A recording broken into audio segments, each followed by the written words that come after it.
시편 4편입니다. 시편 4편 1절부터 8절을 제가 여러분들을 위해서 읽어드리도록 하겠습니다. 시편 4편 1절부터 8절입니다. 하나님의 말씀을 들으십시오.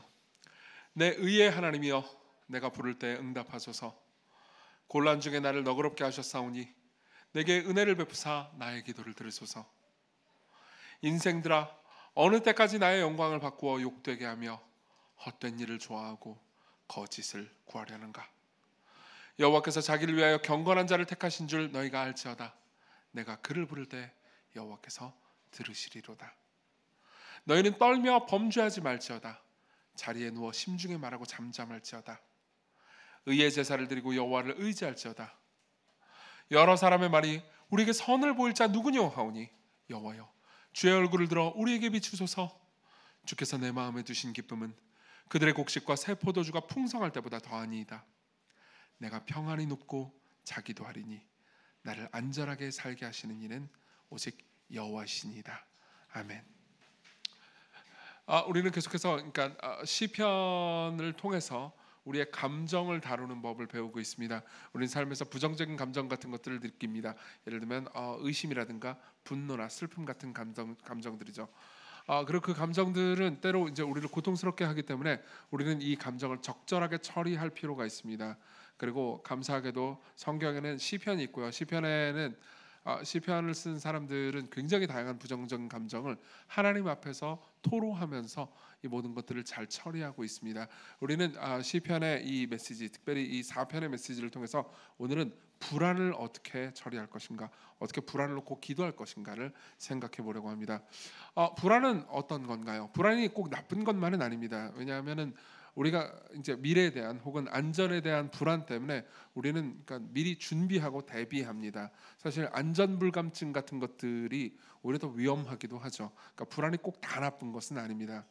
하지만 여러분들이 인사이드 아웃 2를 보셨다면요, 불안이 얼마나 사람을 고통스럽게 만드는지도 아실 겁니다.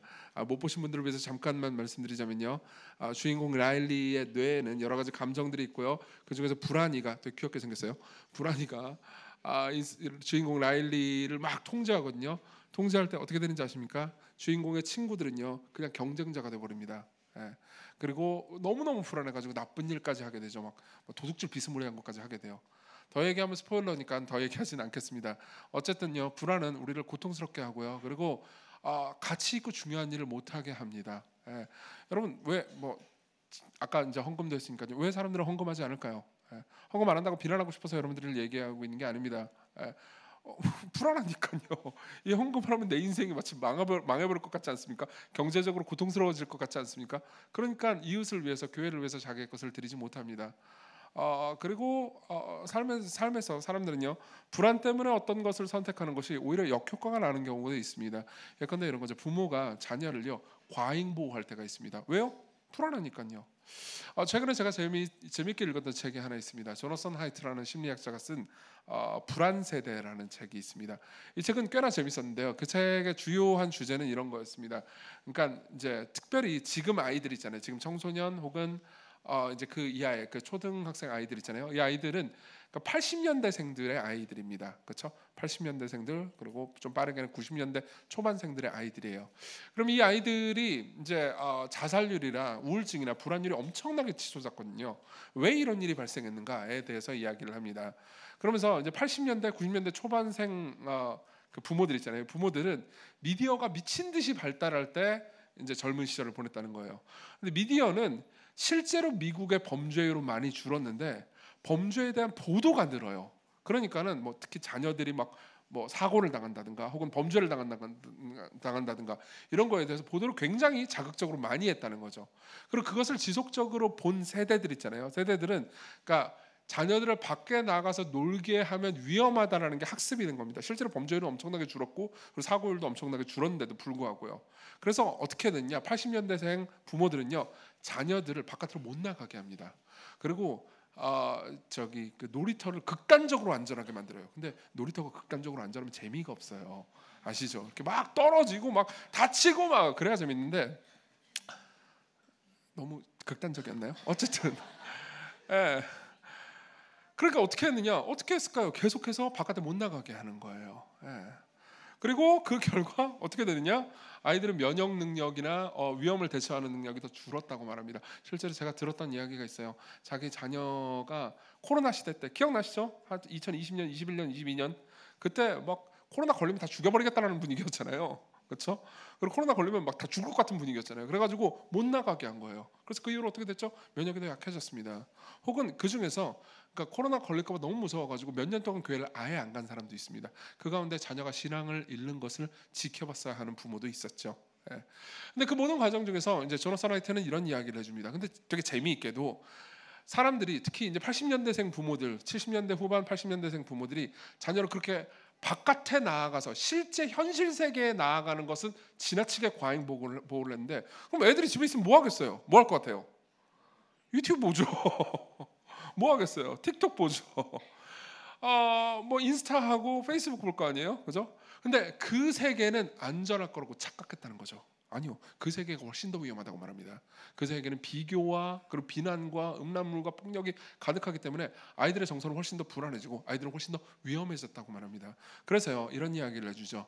80년대생 그리고 70년대 후반생 그리고 90년대 초반생 부모들은요 현실 세계에서는 아이들을 과보호하기 시작했고요. 그리고 인터넷 세계에서는요 방임해 버렸다는 거죠.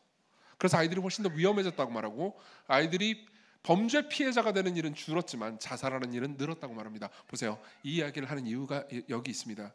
우리가 불안해서 막 뭔가를 보호하려고 해요. 불안해가지고 막 뭔가 안전장치를 마련하려고 합니다. 근데 우리가 무엇이 위험하고 무엇이 위험하지 않은지 다 알 수 있을까요? 아니요. 알지 못합니다. 우리가 아무리 불안해서 아무리 안전하게 만들려고 한다 하더라도요 우리는 한계가 있습니다. 그렇기 때문에 불안이라는 감정은 적절히 처리되어야 합니다. 어떻게 처리할 수 있을까요? 우리가 읽은 시편의 8절에 보면요 이런 말씀이 있습니다. 내가 평안히 눕고 자기도 하리니 나를 안전히 살게 하시는 이는 오직 여호와이시니이다. 예. 자, 이 시는요 다윗이 쓴 시고요. 다윗이 잠자기 전에 쓴 시인 것 같습니다. 예, 잠자기 전에 잠이 안 오는 거예요. 그럴 때가 있잖아요. 너무 불안해서 잠이 안 올 때가 있죠. 근데 하나님을 묵상합니다. 생각합니다. 스스로에게도 말해요. 사람들에게도 말합니다. 그리고 나서 불안을 극복합니다. 그리고 말하는 거죠. 나는 이제 잘 잘 겁니다. 나는 이제 잘 잘 겁니다. 그리고 나를 정말로 안전하게 해주시는 분은 하나님밖에 없습니다. 이렇게 고백하는 거죠. 예. 그러면 우리는 물어볼 수 있습니다. 어떻게 다윗은요 이 평안으로 갈 수 있었을까요? 예. 저는 본문을 통해서요 다윗이 했던 일 세 가지를 이야기해드리겠습니다. 첫 번째로는요 대항한 것이었습니다. 저항하고 무언가에 대항했습니다. 예. 그게 이제 2절부터 5절에 나와 있고요. 그리고 두 번째로는 기도했고요. 세 번째로는 무언가를 고백했습니다. 저항하고 기도하고 고백했습니다. 하나씩 내용을 볼게요. 먼저 대항하는 이야기를 한번 해보도록 하겠습니다. 일단은 이 시의 배경을 여러분들이 이해할 필요가 있습니다. 여러분들이 6절에 보면요. 6절 같이 한번 볼까요? 같이 읽겠습니다. 시작. 여러 사람의 말이 우리에게 선을 보일 자 누구뇨 하오니 여호와여 주의 얼굴을 들어 우리에게 비추소서. 자 보세요. 많은 사람들이 뭔가를 말한다는 거예요. 뭘 말하는 거죠? 우리에게 선을 보일 자가 누굽니까? 라고 말한다는 겁니다. 그럼 여기서 선은 뭘까요? 뭐 굿이에요. 굿, 좋은 것. 예. 근데 이 선이라는 우리 이제 히브리어로는 토브라는 단어인데요. 이 단어는요 때때로 좋은 것이라고도 말했지만은 비의 은유적인 표현으로도 많이 썼습니다. 비요, 하늘에서 내리는 비요. 왜 비가 좋은 것일까요? 자 보세요. 지금과의 달리 그때는 그러니까 대부분 농경 시대였고요. 비가 내리지 않잖아요. 특히 가나안 땅은요. 비가 내리지 않으면은 가뭄이 들면 그냥 농사가 망해 버렸습니다. 그럼 그냥 죽는 거예요. 굶어 죽는 겁니다. 무슨 말인지 이해되시죠? 그렇죠? 그런 상황에서 비가 안 내리잖아요. 그럼 어떤 문제가 발생하는지 아십니까? 다윗은 왕입니다. 이때는 왕권의 절정에 달했을 때일지도 모릅니다. 근데 자기가 왕이라서 왕권이 있다 하더라도 비가 안 내리잖아요. 그러면요 신하들이나 사람들이나 한마디씩 하기만 합니다. 옛날에 우리나라도 그랬어요. 저 나라님이 덕이 없어서 하늘이 노했다. 그죠? 그럼 어떻게 되죠? 네, 자신의 왕권이 위험해지는 거예요. 백성들은 먹고 살기가 힘들어지잖아요. 그러면 화를 내게 됩니다. 네. 그런 상황에서 다윗은요 2절에 이런 말을 합니다. 인생들아 어느 때까지 나의 영광을 바꾸어 욕되게 하며 헛된 일을 좋아하며 거짓을 구하려는가. 여기서 어떤 인생들이요 나의 영광을 바꾸어서 욕되게 했습니다. 그 말은 뭘 의미하죠? 나를 비난하기 시작했다는 거예요. 다윗 왕을 계속해서 비난합니다. 왜 비난했을까요? 여기서 인생들이라고 번역된 단어 있잖아요. 이 단어는 이제 히브리어로 베네 이시라는 말입니다. 이 말은요, 당시에 귀족들을 가리키는 용어였습니다. 귀족들, 지체 높은 사람들, 즉 고위 공무원 같은 사람들입니다. 예. 여기에 이제 반대되는 단어가 있어요. 베네 아담이라는 말이 있습니다. 베네 아담이라는 말은요, 평민들 혹은 천민들을 가리키는 단어였어요. 그러니까 천민들의 반대니까 베네 이시, 그러니까 귀족들을 가리키는 거죠. 근데 당시에 귀족들 그리고 지체 높은 사람들, 고위 공무원들이 다윗을 보면서 되게 답답한 거예요. 왜 답답했을까요? 예. 다윗은 계속해서 하나님만을 섬겼습니다. 예. 여호와 하나님 말고 내가 섬길 분은 없다고 생각했습니다. 실제로 다윗은 정말 경건한 왕이었거든요. 근데 비가 와요. 예. 근데 당시에 가나안 땅에는요, 여호와 하나님과 더불어서 이스라엘 백성들이 유혹받고 있는 다른 신이 있었습니다. 바로 바알이라는 신이었죠. 예. 그리고 바알은요, 농경의 신이었고요, 비를 내리는 신이었습니다. 근데 한번 생각해 보십시오. 이스라엘 땅이 있습니다. 근데 이스라엘 땅에는 가뭄이 들었어요. 그리고 여호와 하나님을 섬기는 경건한 다윗이 아무리 기도해도 이 가뭄이 멈춰지지 않습니다. 근데 바로 옆에 블레셋 같은 나라가 있어요. 그리고 그 나라에는 비가 많이 내리는 거예요. 예. 그리고 곡식도 잘 자라는 겁니다. 그들은 풍족하게 먹고 삽니다. 그럼 사람들은 어떤 생각을 할까요? 씨, 여호와 하나님 섬겨봤자 우리가 굶고 있는데 저 지금 바알을 섬기고 있는 저 블레셋은 잘 먹고 잘 살잖아요. 저기는 비가 많이 왔다고, 하나님 섬겨봤자 소용없고 쓸모없어라는 말을 하겠죠, 그렇죠? 그런 상황에서 당시에 이제 그 종교적인 엘리트들이나 아니면은 귀족들이 다윗한테 한 마디씩 하는 거죠. 우리도 기우제 좀 지냅시다. 다윗이 말합니다. 기우제라니. 아니, 옆에 있는 바알 섬기는 곳에서는 바알 신 섬기면서 기우제도 지내면서 잘 먹고 잘 사는 것 같은데, 우리는 지금 이렇게 힘들고 좀 왕이 덕이 없어가지고 비가 안 내리는 거 아닐까요? 이런 생각을 하는 거죠. 그렇죠? 다윗이 그 모든 이야기를 안 들을 리가 없죠. 그래서 다윗 입장에서는 그걸 받아들일 수 없습니다. 왜냐하면 다윗이 섬기는 하나님은요, 여호와 하나님밖에 없었거든요. 그러니까 다윗은 말하는 겁니다. 2절, 인생들아, 그러니까 귀족들아, 어느 때까지 나의 영광을 받고 욕되게 하며, 뒤에서 뒷담화 많이 했을 거예요. 헛된 일을 좋아하고 거짓을 구하려는가? 이해되시죠? 네. 헛된 것과 거짓은요, 당시에 바알 숭배를 가리키는 용어였습니다. 그러니까 바알 숭배 그만하고 하나님만 섬겨라고 얘기하는 거죠. 그러면요, 그 이후에 3, 4, 5절의 말도 여러분들은 자연스럽게 이해될 수 있을 겁니다. 특히 4절을 보세요. 너희는 떨며 범죄하지 말라. 그러니까 귀족들한테 말하는 겁니다. 바알 숭배를 하고 싶어하는 그 귀족들한테 떨며 범죄하지 말라라고 말합니다. 그래서 떨다라는 말은 그러니까 두려워 떨다는 의미가 아니에요. 분노하다는 의미입니다. 화내면서 범죄하지 말지어다. 자리에 누워 심중에 말하고 잠잠할지어다. 그러니까 침상에 누워가지고 네가 하는 말을 잘 생각해봐. 그리고 잠잠해라. 의의 제사를 드리고 여호와를 의지할지어다. 바알 말고 하나님만 의지할지어다라고 이야기를 하는 거죠. 이것은 당시 귀족들에게 바울이 아니고 다윗이 했던 말입니다. 이해되시죠? 그렇죠? 근데 학자들은요, 이 2절부터 5절의 내용을 연구를 하면서요, 이 내용의 히브리어 문법상, 그러니까 이것은 다윗이 당시에 귀족들이나 힘 있는 사람들에게 했던 말을 뿐만 아니라 다윗이 스스로에게 다짐했던 말이라고 이야기합니다. 자기 자신, 남들에게 말하면서 여러분들에게 이렇게 얘기할 수 있잖아요. 하나님만 의지하십시오라고 제가 말하면서요, 스스로에게도 다짐할 수 있잖아요. 맞아, 정규야, 너도 하나님만 의지해야 돼. 라고 말할 수 있지 않습니까? 조금 이따 이제 제가 여기에 대한 저의 에피소드 하나를 얘기해 드릴 건데, 어쨌든 똑같은 이야기를 할 겁니다. 그러니까 다윗도 스스로에게 계속해서 다짐하는 거죠.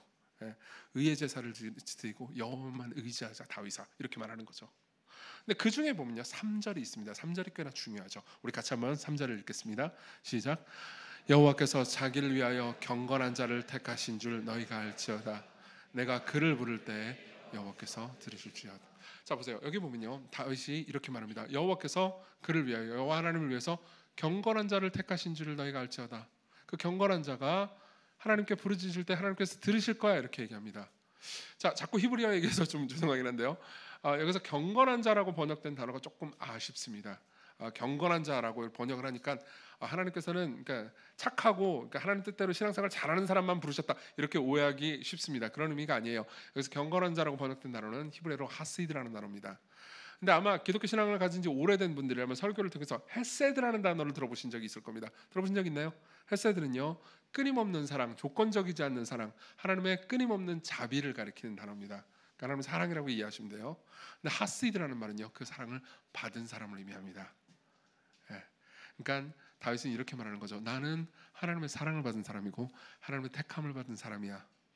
내가 하나님께 기도하면 하나님께서 들으실 거야 라고 귀족들한테 말할 뿐만 아니라 자기 자신에게도 말하는 거죠.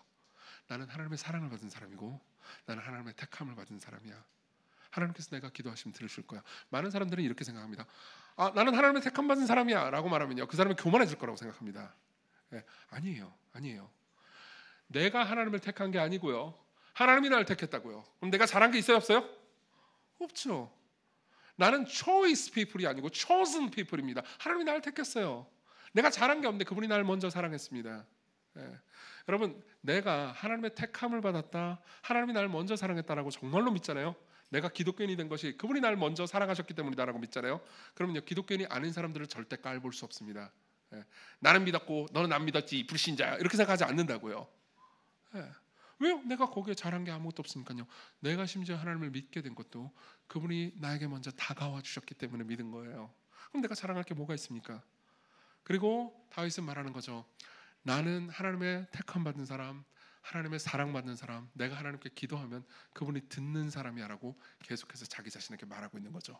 잠깐만요. 지금 다윗은 뭘 하고 있죠? 자신의 정체성을 하나님께 두고 있습니다. 자신의 정체성 세우기 작업을 하고 있어요. 자, 왜 이런 이야기를 하는 걸까요? 답은 간단합니다. 과거나 지금이나 우리가 삶에서 불안한 이유는요, 우리의 정체성이 흔들리기 때문입니다. 다시 한번 말씀드릴게요. 과거나 지금이나 우리가 불안한 가장 큰 이유는요, 우리의 정체성이 흔들리기 때문입니다. 이것은 심지어 기독교인이 아니라 하더라도 얼마든지 알 수 있는 내용입니다. 아마 알랭드 보통을 잘 아시는 분들이 계실 겁니다. 그가 쓴 소설이나 철학서 같은 것들은 널리 대중적으로 유명하죠. 그는 무신론자긴 하지만은, 그러니까 철학적으로 그리고 종교에 대해서 꽤나 깊이 공부한 사람 중에 한 명입니다. 근데 알랭드 보통이 쓴 책 중에서요, 불안이라는 책이 있습니다. 우리나라에서도 베스트셀러가 됐죠. 그는 불안에 대한 이유와 그리고 치료책에 대해서 굉장히 다양한 방식으로 이야기를 합니다. 그 치료책에 대해서 제가 동의할 수는 없지만 이유와 원인 분석에 있어서는 꽤나 통찰력 있는 말들이 많이 나옵니다. 그 중에 한 부분을 읽어드리겠습니다. 다른 사람의 관심이 중요한 것은, 우리가 불안을 느끼는 이유에 대해서 얘기하면서 얘기하는 거예요. 우리에게 다른 사람의 관심이 중요한 것은 무엇보다도 우리가 날 때부터 자신의 가치에 확신을 가지 못하고 괴로워할 운명을 타고났기 때문인지도 모른다. 무슨 말입니까? 우리는 응애하고 태어나면서부터 내가 가치 있고 의미 있고 사랑받는 존재라는 것을 확신 못하고 태어난다는 거예요. 사실 기독교의 가르침에 따르면요, 이것이 원죄로 말미암아서 타락한 사람들이 겪는 고통스러운 운명이라고 말하는 거죠. 그죠? 근데 어쨌든 우리는 우리가 가치 있고 사랑받는 존재라는 것을 확신하지 못합니다. 그 결과 다른 사람이 우리를 바라보는 방식이 우리가 스스로를 바라보는 방식을 결정하게 된다. 다른 사람이 계속해서 나를 사랑해주면 나는 자존감이 채워지는 것 같습니다.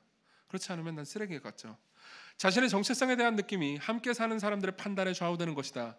우리의 정체성이나 자아상은, 잘 들어보십시오, 바람이 새는 풍선과 같아. 늘 외부의 사랑이라는 헬륨을 집어넣어 줘야 하고 무시라는 아주 작은 바늘에 취약하기 짝이 없다. 이해되십니까? 풍선을 한번 상상해 보십시오. 풍선에 아주 미세한 구멍이 있어서 바람이 서서히 새고 있다고 해보세요. 그럼 뭐가 필요하죠? 계속해서 바람을 집어넣어 줘야 됩니다. 너는 괜찮은 사람이야, 너는 좋은 사람이야, 헬륨 같은 것들을 계속 집어넣어 주는 거죠. 근데 그런 사람이요, 무시라는 작은 바늘 있죠? 그럼 빵 터져버리는 거예요. 목사님 설교 오늘 너무 좋았어요. 목사님 설교를 듣고 눈물을 흘렸어요. 목사님 너무 훌륭한 목사님 같아요. 그러면요, 제 쪼그라드는 풍선이요 서서히 커지는 것 같은 느낌이 듭니다. 그러다가 누군가 말합니다. 길고 지루했어요. 빵! 이렇게 되는 거예요. 이러한 현상은요, 현대에 와서 점점 더 심해졌다고 말합니다. 과거의 사람보다 현대의 사람들이 훨씬 더 심해졌다는 거죠. 여러분 생각해 보십시오. 여러분들이 왜 불안해하는지, 여러분들이 잠자기 전에 왜 불안 가운데 괴로움 당했는지 한번 생각해 보십시오. 모든 게 다 똑같은 이유는 아니지만요, 여러분들은 분명히 이럴 때가 있었을 겁니다. 지난 한 주 동안 이런 때가 분명히 있었을 겁니다. 누군가가 한 어떤 말이, 여러분들에 대한 평가가 여러분들을 잠 못 들게 만들었을 겁니다. 여러분들을 불안하게 만들었을 겁니다. 그리고 그 사람이 내가 인정받고 싶어하는 대상이거나 내가 사랑하는 대상이잖아요. 그럼 여러분들은 잠을 이루지 못합니다. 여러분들은 계속해서 불안하게 되죠.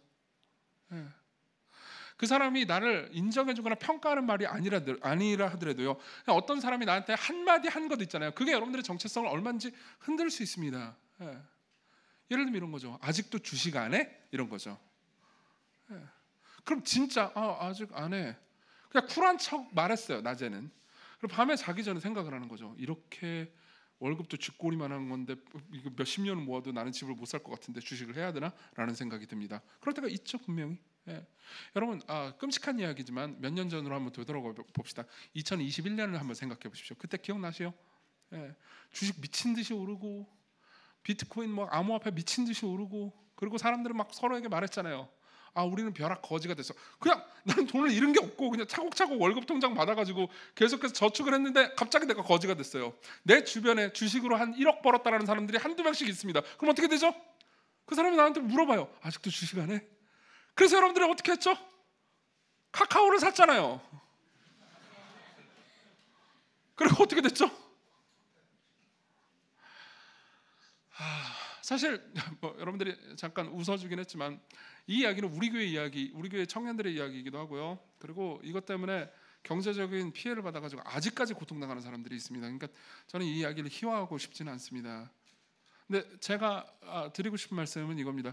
그때 당시 2021년 당시요, 대한민국의 사람들에게, 특히 청년들에게요, 덮쳐왔던 감정은 불안이었어요.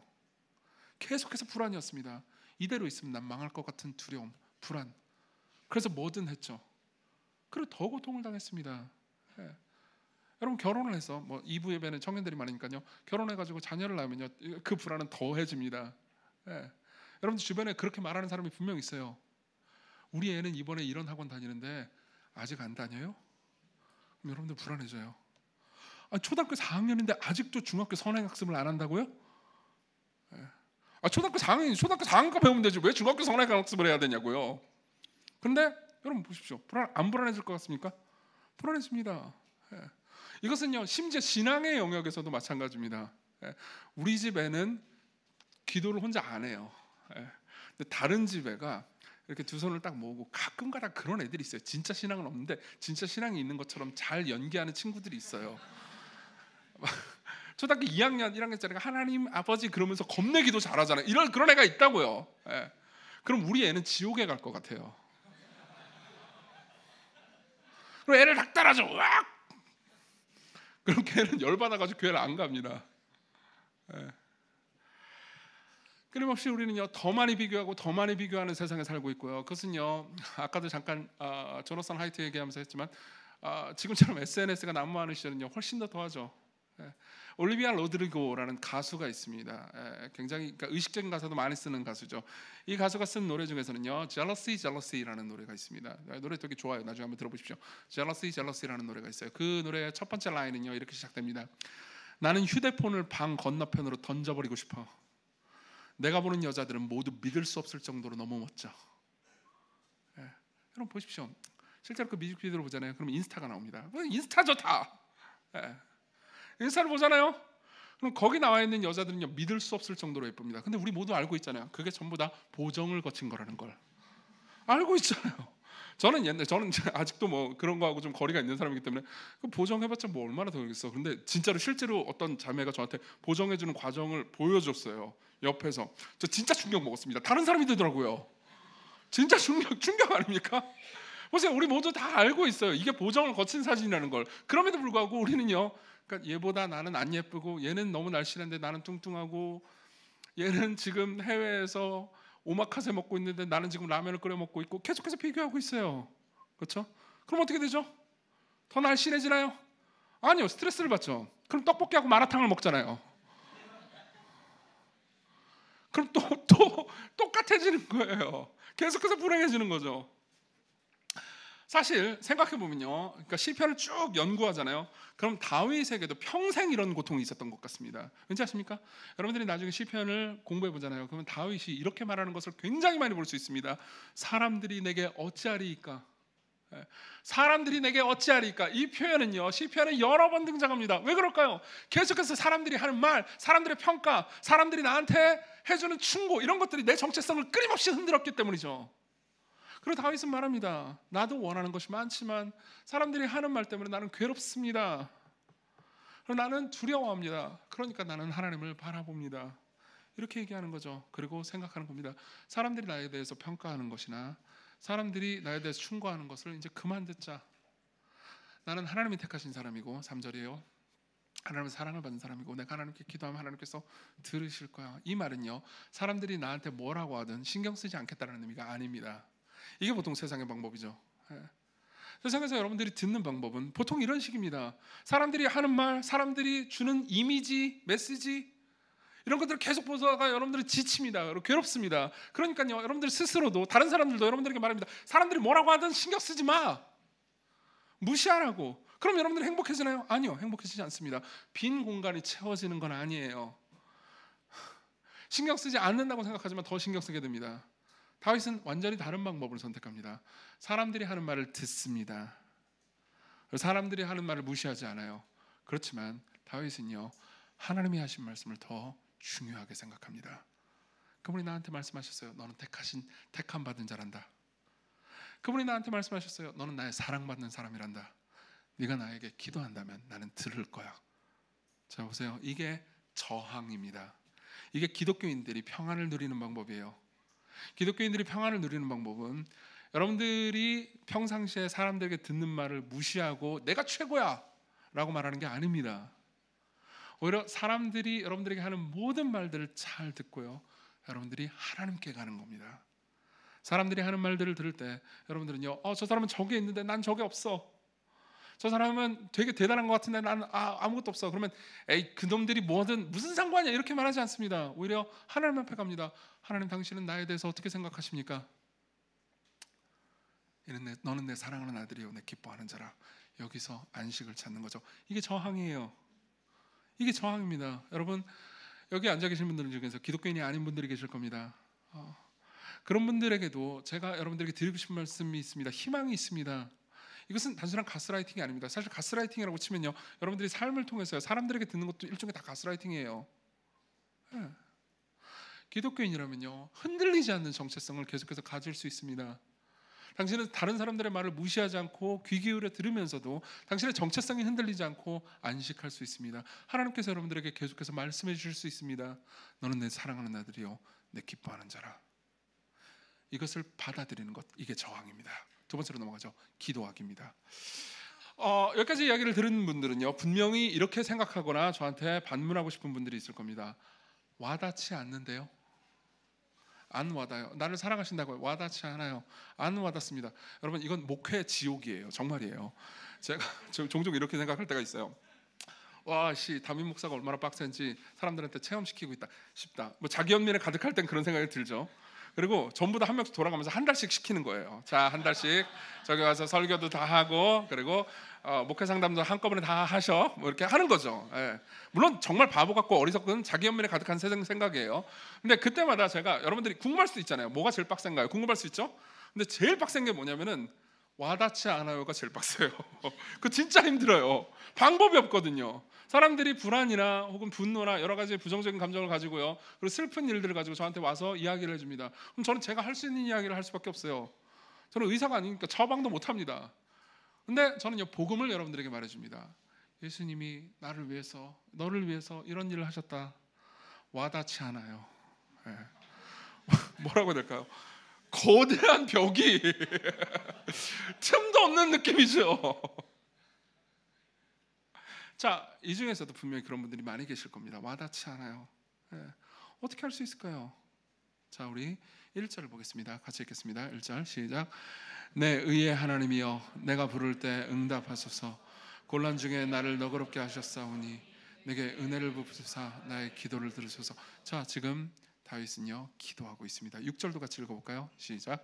여러 사람의 말이 우리에게 선을 볼 자 누구냐 하오니 여호와여, 주의 얼굴을 들어 우리에게 비추소서. 1절과 6절은 둘 다 뭐죠? 기도예요. 다윗은 기도하고 있습니다. 다윗은 지혜롭게 알고 있어요. 뭘 알고 있죠? 자신이 믿고 지적으로, 지식으로 믿고 있는 자신의 정체성이 실제로 마음으로 들어오려면요, 계속해서 하나님의 임재를 구해야 된다는 것을 알고 있습니다. 기도해야 한다는 것을 알고 있어요. 특별히 6절에 보면요, 주의 얼굴 들어 우리에게 비추소서라는 표현이 있습니다. 사실 이 표현에 대해서는 제가 몇 주 전에 시편 67편 할 때 자세히 얘기했기 때문에 더 자세한 설명은 하지 않습니다. 근데 간단하게 하나님의 얼굴을 내게 비추어 주옵소서라는 말은요, 하나님의 임재, 하나님과 함께 하심을 구하는 표현입니다. 하나님, 나와 함께 하소서. 내가 알고 있는 지식, 내가 믿고 있는 내용이 생생하게 현실이 되게 하소서. 여러분, 그분의 임재라는 게 뭔지 아십니까? 사실 그분의 임재는요, 여기 있는 사람 중에서 그분의 임재 바깥에 있는 사람은 없습니다. 예, 아무도 없어요. 예를 한번 들어볼까요? 예를 들어보겠습니다. 여러분들은요, 아까 찬양을 불렀죠, 우리 같이. 찬양을 부르는데 반주를 했습니다. 우리 연주 자매가 반주를 했죠. 그런 식으로 치면요, 여러분들 모두는 연주라는 사람의 임재 안에 들어와 있었습니다. 맞죠? 반주를 경험했잖아요. 좀 이따가 이제 찬양 하나 더 부를 텐데 또 반주해 줄 거죠? 그럼 여러분들은 연주의 임재 안에 들어와 있는 겁니다. 어느 정도는요. 근데 그렇다고 해가지고 나는 연주를 알았어 이렇게 말할 수는 없잖아요. 저 피아노 치는 사람이 이름이 연주라는 것도 몰랐죠. 연주가 연주하는구나 이런 몰랐잖아요. 잠깐만, 웃은 사람도 있었다. 기억하고 있어요. 웃고 나서 비난하는 건 뭐야? 자, 보세요. 들어보십시오. 그러나 진짜로 우리 연주자매 임재에 거하려면요, 대화를 나눌 필요가 있습니다. 가서 이야기도 하고요, 커피도 한 잔 마시고, 그럼 이 사람이 뭐 반주만 잘하는 게 아니고 사려 깊은 사람이고 신앙도 좋은 사람인가, 이런 것들을 알 수 있죠. 여기 계신 분들 중에서 저를 개인적으로 모르고 설교로만 저를 아는 사람도 어느 정도 제 임재 안에 있는 겁니다. 그렇지만요, 저하고 같이 밥도 먹고 이야기도 나누고, 그리고 더 가까이 가면 제 임재 안에 더 들어와 있는 거죠. 여러분들은 저 식사만 한번 하면서도 느낄 수 있는 게 많을 겁니다. 저 인간은 야채를 안 먹고 고기만 처먹는구나, 이런 것들을 알 수 있는 거죠. 지금은 야채도 먹어요. 건강을 챙겨야죠. 지금 다윗이 구하고 있는 게 그거예요. 다윗은요, 자신이 성경을 통해서 인생을 통해서 안 지식이 자신의 마음 가운데 자리 잡기를 원합니다. 하나님의 임재 안에 거하기를 원해요. 더 머물고 더 깊이 들어가기를 원합니다. 그래야 자기가 안식할 수 있다는 것을 다윗은 알고 있거든요. 그래야 알 수 있습니다. 사실요, 우리는요, 지금 우리의 세대는요, 머무르는 걸 잘 못합니다. 그러니까 어떤 개념에 깊이 들어가는 걸 잘 못해요. 쇼츠와 릴스의 세계, 그런 것들을 다 아는 것은 힘든 일입니다. 꽤나 힘든 일이에요. 여러분, 이런 이야기를 해드리죠. 왜 그분의 임재 안에 들어가는 것이 여러분들을 더 안정적으로 만드는지 아십니까? 이걸 이해하기 위해서는 시편 27편의 도움을 좀 받을 필요가 있습니다. 시편 27편 역시 다윗이 쓴 시고요. 그리고 똑같이 불안하고 고통스러운 상황에서 불안을 극복하는 과정을 기록한 시입니다. 근데 시편 27편 3, 4절에 보면 이런 표현이 있습니다. 들어보십시오. 군대가 나를 대적하여 진칠지라도 내 마음이 두렵지 아니하며 전쟁이 일어나 나를 치려 할지라도 나는 여전히 태어나리로다. 내가 여호와께 바라는 한 가지 일, 그것을 구하리니 곧 내가 내 평생에 여호와의 집에 살면서 여호와의 아름다움을 바라보며 그의 성전에서 사모하는 그것이라. 자, 이거 무슨 말인지 설명해 드릴게요. 지금 다윗은요, 전쟁의 한가운데 있습니다. 그럼요, 너무 불안하죠. 괴롭죠. 그죠? 근데 전쟁 한가운데서 불안하다 하더라도 나는 여전히 태어날 거야 라고 결심을 합니다. 그러고 나서 내가 태어나게 되기 위해서요, 하나님께 한 가지 기도를 합니다. 그게 뭔지 아십니까? 내가 여호와께 바라는 한 가지 일, 그것을 구할 겁니다 라고 말합니다. 자꾸 원어 이야기를 해서 죄송합니다. 이 말은요, 그러니까 우리나라 말로 좀 아쉽게 번역됐습니다. 사실 이 말을 옳게 번역하려면 이렇게 번역해야 됩니다. 다윗은 이렇게 하나님께 구하고 있는 거예요. 하나님, 당신이 내가 원하는 한 가지가 되게 하소서. 하나님, 당신이 내가 원하는 한 가지가 되게 하소서. 그럼 난 정말 평안할 수 있을 것 같아요. 다른 것이 내가 원하는 한 가지가 아니고 하나님, 당신이 내가 원하는 한 가지가 되게 하소서. 다윗은 계속해서 이렇게 구하고 있는 겁니다. 이건 불안하고 아주 직접적인 연관이 있습니다. 보세요, 여러분들이 불안한 이유는요, 여러분들이 잃어버릴까 봐 두려워하는 그것이 여러분들이 정말 좋아하는 것이기 때문에 불안한 겁니다. 그렇죠? 여러분들이 상실한 그것이, 혹은 상실할까 봐 두려운 그것이요, 여러분들이 정말 좋아하는 것이기 때문에 불안한 겁니다. 그렇죠? 예를 한번 들어볼까요? 지금도 제 밑에 제 책상에 보면요, 텀블러가 하나 있습니다. 저는 그 텀블러의 그 메이커가 뭔지도 몰라요. 일부 예배 때 똑같은 얘기를 해가지고 밑으로 내려가가지고 그래도 이번에는 메이커를 확인해봐야지라고 마음을 먹고 엘리베이터 타고 내렸는데 그 사이에 또 까먹었어요. 메이커 확인하는 걸요. 그리고 그 텀블러 관심 별로 없어요. 제가 그 텀블러를 잃어버릴까 불안해할 것 같습니까? 전혀 그렇지 않아요. 이거 어디서 내가 산 건가? 아니면 누가 준 건가? 그것도 잘 몰라요. 아마도 제가 확신컨대 누가 준 것도 아닙니다. 어디서 주운 걸 거예요. 그걸 제가 잃어버릴까 두려워할 것 같으세요? 아니요. 잃어버려도 잃어버렸다는 사실을 모를걸요. 저는 전혀 불안하지 않습니다. 하지만 내가 정말로 좋아하는 건요, 불안하겠죠. 제가 시광교회 사람들을 잃어버릴까 저는 불안합니다. 제가 사랑하는 공동체를 잃어버릴까, 저는 제 사랑하는 가족이 고통을 당할까봐, 제 사랑하는 공동체의 누군가가 고통을 당할까봐 저는 두렵습니다. 그것은 불안해요. 그리고 다윗은 알고 있죠. 제가 정말 사랑하는 대상은요, 잃어버릴까봐 늘 불안해한다는 걸요. 근데 생각해보세요. 아무리 사랑하는 대상, 아무리 좋은 대상이라 하더라도요, 이 결국은 잃어버리게 됩니다. 저는 결국 시광교회를 은퇴할 겁니다. 여러분들은 저한테 이제 설교가 지루하고 재미없고, 옛날에도 그랬지만, 그리고 당신은 늙었으니까 이제 그만하세요라고 저한테 얘기해 줄 겁니다. 저는 나가야겠죠. 그리고 저는 많은 것들을 결국 뭐 건강이나 다른 것들도 잃어버릴 겁니다. 서서히 잃어버리고 있는 과정을 여러분들이 보고 있잖아요. 그렇죠? 수술도 받고 뭐 앞으로 또 수술 또 받을 거예요. 그렇죠? 여러분들 모두 그럴 겁니다. 실제로요. 시편 27편에 보면 어떤 말씀이 있는지 아십니까? 내 부모는 나를 버렸으나 여호와는 나를 영접하시리이다. 그 말이 무슨 말인지 이해되세요? 다윗이 부모하고 사이가 안 좋았다는 의미가 아닙니다. 부모하고 사이가 좋았어요. 근데 왜 부모는 나를 버렸으나 라고 말할까요? 가장 좋은 부모라도요, 결국 여러분들을 버리게 됩니다. 나쁜 부모는 여러분들을 버리죠. 근데 좋은 부모라도 여러분들을 버리게 돼요. 왜요? 그 좋은 부모라도 결국 죽으니까요.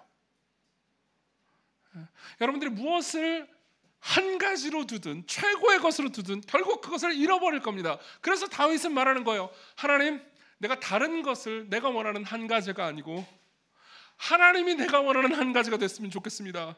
하나님이 내가 원하는 가장 원하는 한 가지가 됐으면 좋겠습니다. 왜요? 하나님은 잃어버릴 수 없는 분이니까요. 그분만이 영원하니까요. 내 돈도, 내 지위도, 내 건강도, 내 명예도, 내가 가지고 있는 가족도, 내가 사랑하는 사람도 모두 결국은 언젠가 잃어버릴 건데, 당신은 잃어버릴 수 없는 분입니다. 당신은 영원한 분입니다. 당신은 무한한 분입니다. 심지어 내가 죄를 짓는다 하더라도 당신을 잃어버리는 게 아니고 나를 향한 당신이 더 커질 겁니다. 보세요. 내가 원하는 한 가지가 하나님이 되잖아요. 그럼 나는 아무것도 잃어버릴 것을 두려워하지 않아도 됩니다. 그렇죠? 여러분들이 그토록 집착했던 돈이나 명예 같은 것이 기껏 텀블러가 되는 거예요. 이해하십니까? 이게 다윗이 원했던 거예요. 그리고 이런 원함이 여러분들에게 진짜 원함이 주어지려면요, 여러분들은 기도하셔야 됩니다. 단순히 여러분들이 설교를 통해서 성경을 통해서 지적으로 이해한 것을 그냥 놔두면 안 돼요. 여러분들은 기도할 필요가 있습니다. 하나님께 가지고 이 문제를 가지고 하나님의 얼굴을 비춰주세요. 당신을 경험하게 해주세요라고 지속적으로 매일같이 기도할 필요가 있습니다. 매일 시간과 장소를 정해두십시오. 따로 시간을 떼어두세요. 매일 기도하지 않는 분들이라면요, 따로 시간을 떼어두고 매일같이 하나님을 구하는 시간을 두십시오. 그분을 묵상하는 시간을 두십시오. 우리 교회는 다른 어떤 모임보다도, 그러니까 더 어떤 의미에서는요, 그러니까 시간을 두고 마음을 두고 금요기도회를 계속해서 하고 있습니다. 많이 오진 않아요. 그리고 금요기도회는 금요일날 그 프라임 타임에, 놀기 좋은 타임에 지하철역에서 멀 이곳에까지 와가지고 기도하는 것이 어려운 일이라는 것을 저도 알고 있습니다. 그렇지만 여러분들이요, 지적으로 무언가를 듣고 잠깐 마음으로 감동을 받는다 하더라도요, 지속적으로 그것을 가지고 하나님께 가지 않잖아요. 기도로 여러분들의 마음 가운데 그 진리가 자리 잡지 않잖아요. 그럼 여러분들은 계속해서 똑같이 말할 겁니다. 와닿지 않아요. 와닿지 않아요. 그게 어떻게 와닿을 수 있을까요? 하나님, 당신의 얼굴을 내게 보여주옵소서라고 기도하십시오. 세 번째로 넘어갑니다. 고백입니다.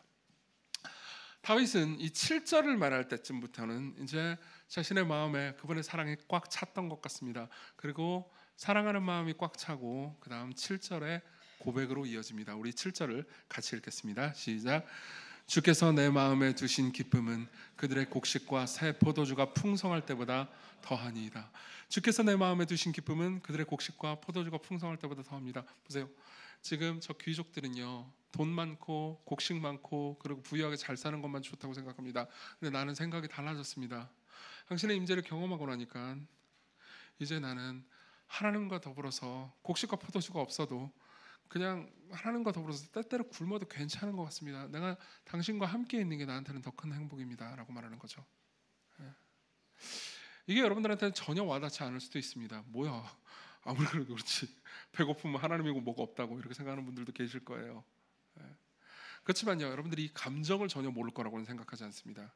하나님에 대해서 여러분들이 이 감정이라고는, 뭐 그런 사람도 있고 아닌 사람도 있겠죠. 근데 여러분들이 이 감정을 전혀 모르진 않을 거예요. 여러분들은요, 때로는 못한 걸 먹거나 굶더라도 같이 있고 싶어하는 사람이 있습니다. 예를 한번 들어볼까요? 제가 몇 개월 전에 있었던 일이에요. 저는 종종 이제 외부에 설교를 하러 갈 때가 있습니다. 그리고 어떤 이제 교회에 설교를 하러 갔었어요. 그날 주일 저녁이었고요. 그리고 이제 저녁에 어떤 집회가 있어가지고 많은 분들이 모이고 거기서 설교를 했습니다. 그리고 이제 저는 설교하기 전에 특히 뭘 먹는 걸 그렇게 좋아하지 않거든요. 설교 끝나고 나서 폭식하는 걸 좋아해요. 그러면 안 되는데 어쨌든 먹는 걸 좋아하지 않아가지고 이제 설교 전에는 아무것도 먹지 않겠다고 말씀을 드렸어요. 그 집회 측에. 그리고 이제 집회 입장에서 그쪽 교회 입장에서는 이제 설교를 잘 했고 집회가 잘 끝났으니까 저를 잘 대접하고 싶을 거 아니에요. 당연하죠, 그렇죠? 그래가지고 굉장히 좋은 한정식 집에 이렇게 갈비 얼마나 맛있는지 몰라요. 그 예약을 했나 봐요. 했는데 그래서 저는 이제 저녁을 먹을까 하고 했는데 이제 카톡이 온 거예요. 저한테 카톡이 왔는데 우리 교회에 이제 성도들 몇 명 이렇게 모여가지고 만두랑 이렇게 라면 먹으면서 이렇게 사진 찍어 올리고 뭐 놀고 있더라고요. 놀고 있으면서 저한테 카톡이 온 거예요. 목사님 오실래요? 어떤 마음이 들었을 것 같아요? 여러분 들어보십시오. 저는 진짜 고기를 정말 끔찍하게 좋아합니다. 그러나 저는 우리 교회 사람들이 더 좋다고요. 뭐라고 했겠어요? 제가 그 주최 측에다 이렇게 말했죠. 제가 교회에 갑자기 일이 생겨서요. 물론 그 일이 기껏해야 만두 처먹는 일이에요. 그러나 새없어요. 그분 입장에서 큰일이 난다 보다 이렇게 생각할 거 아니에요. 그래서 저를 놔주겠죠. 그럼 저는 미친 듯이 운전해서 밟아서 그곳까지 갔습니다. 어떻게 된지 아세요? 만두는 사라졌어요. 그러나 내가 사랑하는 사람들이 있죠. 제가 만두가 사라졌다고 화가 났을까요? 아니요, 전혀 그렇지 않았어요. 만두를 또 시키면 되니까요. 그죠? 또 시키려고 그러니까는 목사님 살쪄요, 처먹지 마세요 그러는 거예요. 그래서 그냥 진라면 순한만 먹었어요. 진순이 맛있잖아요. 제가 불행했을 것 같아요? 아니요. 그렇지 않아요. 그들과 함께 있는 기쁨은 곡식과 새 포도주가 있을 때보다 더하니까요. 이해되시죠? 여러분들 모두는 이 감정을 느껴본 적이 있습니다. 그 대상이 사랑하는 연인이든 친구든요. 먹을 거나 무슨 복지 같은 게 나한테 중요한 게 아니에요. 그냥 관계가 내게 기쁨이죠. 그리고 여러분들 모두가 그 대상이 하나님이 되잖아요. 그럼 하나님의 사랑은 잃을 수 없는 것이기 때문에 여러분들에게는 궁극적 평안이 자리 잡게 됩니다. 여러분들의 삶이 불안이 하나도 없을 거라고 얘기하는 게 아니에요. 여러분들은 계속해서 진폭이 있을 겁니다. 하지만 여러분들은요, 흔들리지 않는 정체성, 흔들리지 않는 기반을 가질 수 있게 됩니다. 어떻게 그 기반을 가질 수 있냐고요? 어떻게 하나님을 그렇게 좋아할 수 있냐고요? 제가 여러분들의 마음에 하나님을 좋아하게 만들 수 있는 능력은 없습니다. 하지만 제가 전해드릴 수 있는 게 있습니다. 뭔지 아십니까? 그분 역시 우리를 향해서 똑같은 마음을 품고 계신다는 거죠. 제가 뭐 갈비고 나발이고 다 필요 없이 일이 있어요 그러고 나서 운전해서 제가 사랑하는 제 친구들, 사랑하는 제 시건교회 성도들에게 달려갔던 그것처럼요, 아니 그보다 훨씬 더 큰 기쁨과 마음으로 하나님이 저와 여러분들 향해서 그 이상의 사랑의 감정을 가지고 있다는 겁니다. 그것을 기억하십시오. 이따가 부르지는 않겠지만 제가 되게 좋아하는 노래 찬양 가사가 있습니다. 여러분들 많은 분들이 아실 거예요. 당신은 시간을 뚫고 이 땅 가운데 오셨네. 우리 없는 하늘 원치 않아 우리 삶에 오셨네. 자신의 편안 버리고 우리에게 평안 주셨네. 가장 낮은 자의 모습으로 우리 삶에 오셨네. 여러분, 우리가 믿는 하나님은 그런 분입니다. 우리가 믿는 하나님은 저 위에만 계시지 않습니다. 다른 종교의 신들과 달라요. 다른 어떤 종교의 신들도 신이 사람 곁에 사람의 모습을 하고 우리 곁에 함께 있다고 말하지 않습니다. 그분에게 있어서는 하늘의 진수성찬이 별 의미가 없었어요. 자기 백성들과 함께하는 시간이 그분을 행복하게 해주었죠. 그래서 그분은 이 땅에 오셨습니다. 그러나 다른 게 하나 있었습니다. 다른 게 하나 있어요. 제가 차를 몰고 과속해가지고 만두를 다 먹은 사람들 옆에 왔을 때 친구들은, 여기에도 그분들이 계세요. 그 친구들은요 저를 환영해 줬습니다. 목사님 왔어요. 근데 만두는 끝났는데 하하하 다 이러고 있었어요.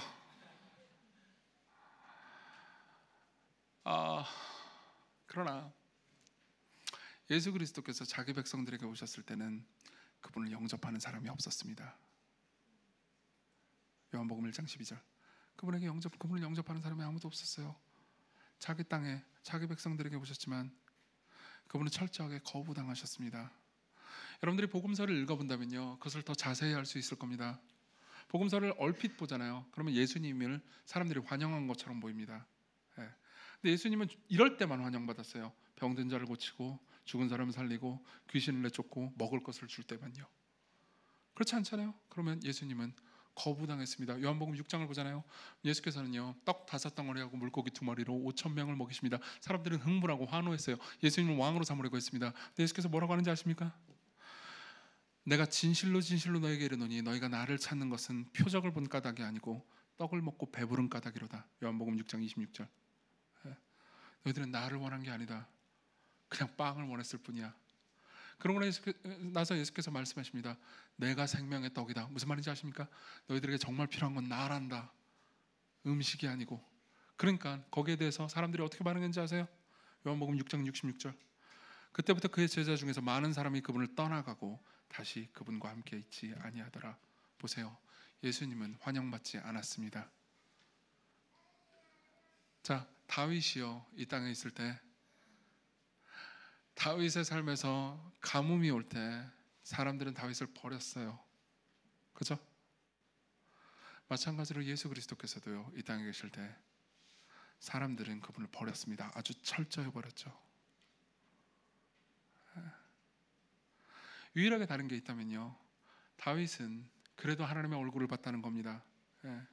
7절에서 주께서 내 마음에 두신 기쁨은 이라고 말할 때 주의 얼굴을 사실 이미 보았기 때문에 다윗은 확신해서 그래도 나는 당신을 사랑합니다. 사람들이 나를 버려도 하나님이 나를 사랑하시잖아요 라고 확신하게 말할 수 있었습니다. 근데 예수님께는요 사람들의 버림뿐만 아니라 하나님의 사랑도 없었습니다. 십자가에서 그분이 나의 하나님 어찌하여 나를 버리셨나이까 라고 말할 때 그분은 하나님의 웃는 얼굴을 본 게 아니고 하나님의 진노만 받았을 뿐입니다. 왜요? 그것이 원래 우리가 마땅히 받아야 되는 것이었기 때문이죠. 그분과 우리는 자리를 바꿨습니다. 그리고 우리는요, 그분의 사랑 안에 거하게 됐죠. 저는 이런 생각을 종종 합니다. 제가 여러분들하고 상담을 하거나 대화를 할 때도 이런 생각을 할 때가 꽤 많습니다. 계속해서 사랑이 유지되려면요, 내가 누군가를 사랑하는 것, 내가 누군가를 좋아하는 것이 유지되려면요, 그만큼 혹은 그만큼은 안 해더라도 조금 아랫단계라도 상대방의 사랑이 나한테 좀 채워져야 됩니다. 그렇죠? 저는 여러분들을 사랑합니다. 정말이에요. 뭐 사랑하는 성도 여러분 이런 말 잘 안 하긴 하는데 약간 닭살 돋거든요. 전 닭살을 못 참겠어요. 근데 그래도 여러분들을 정말 사랑해요. 그리고 그 이유는요, 어느 정도 여러분들이 저를 사랑해주기 때문일 겁니다. 근데 여러분들이 저를 안 사랑해주고 저를 비난하고 욕하면요, 저는 여러분들을 사랑하기가 힘들 겁니다. 점점 더 힘들 거예요. 그럼 어떻게 될까요? 딴 교회로 옮겨버려? 이런 생각을 할 수도 있습니다. 왜요? 내가 고통스러우니까 여러분들을 향한 내 사랑을 줄이겠죠. 사실 헤어진 연인 가운데서도 이런 일이 흔히 있습니다. 연인이 헤어지잖아요. 그럼 항상 똑같이 질려가지고 헤어지는 일은 극히 드물어요. 한쪽은 여전히 사랑하는데 한쪽이 싫어서 이별을 선언한 겁니다. 그러면요, 그래도 더 사랑하는 쪽은 너무너무 고통스러워요. 제 앞에서 운다고요. 그럼 이 사람이 자기의 고통을 줄이려면 어떻게 해야 될까요? 방법은 하나밖에 없습니다. 자신의 사랑을 조금씩 줄이는 거예요. 계속해서 그만큼의 사랑을 유지하잖아요. 그럼 자신의 고통은 지속적으로 자기를 괴롭힐 겁니다. 맞죠? 사랑을 줄여야 돼요. 이런 일들은 계속해서 있습니다. 심지어 부모 간에 연을 끄는 부부도 저는 본 적이 있어요. 아들과 어머니가 연을 끊어버렸어요. 그럼 엄청 보고 싶지 않을까요? 그 부모하고 저는 얘기해 본 적이 있는데요, 그 어머니는요, 아들을 향한 사랑을 지속적으로 계속해서 줄여가면서 자신의 고통을 줄이고 있었습니다. 이건 어느 정도 상식이죠. 관계가 끊어지고 상대방이 나를 더 이상 사랑하지 않잖아요. 그럼 나는 그 사람을 향한 사랑을 계속해서 줄임으로써요, 나의 고통을 계속해서 줄이려고 합니다. 우리 모두의 상식이죠. 그렇죠? 그러나 하나님은 자기 백성들을 향해서 그런 선택을 하지 않으셨습니다. 그분의 사랑은 여러분들이 그분을 거부할 때 줄어든 게 아니고 오히려 늘어났죠. 그리고 그분의 고통 역시 늘어났습니다. 그 고통의 절정이 십자가였죠. 십자가에서 그분이 매달려 있을 때 그분을 사랑하거나 그분을 칭찬하거나 그분을 신뢰하거나 인정하는 사람은 없었어요. 그분 주변에는 인생들이 있었습니다. 그리고 그 인생들은 하다못해 양옆에 있는 강도들조차도 그분을 저주했죠. 비난하고 조롱했습니다. 물론 우편에 있는 강도처럼 신뢰하는 사람도 있었습니다. 그렇지만 결국 그분이 기뻐할 만큼 그분을 사랑하는 사람은 아무도 없었습니다. 그리고 그러한 대상들을 향해서 저주하면서 다 죽어라! 라고 하면서 천사들을 보내서 그들을 다 죽이지 않고 계속 사랑하려면요, 그분은 자신의 정신적인 고통을 계속해서 떠안으실 수밖에 없었습니다. 그분이 오늘도 여러분들을 사랑하시려면, 여러분들을 향한 사랑을 줄이지 않으시려면요, 그분은 계속해서 돌아오지 않는 사랑에 대한 인내를 경험하셔야 합니다. 그분은 인내하셔야 합니다. 그리고 그분은 기꺼이 인내하십니다. 그리스도께로 오십시오. 그분이 여러분들과 함께하기를 원하신다는 것을 기억하십시오. 그분이 여러분들과 함께하기를 기뻐하신다는 것을, 그래서 고통을 기꺼이 감내하셨다는 것을 기억하십시오.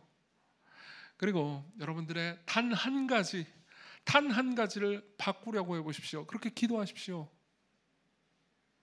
그러면 여러분들은요, 변하지 않는 평안을 누리게 될 겁니다. 같이 우리 찬양 한 곡 불렀으면 좋겠습니다.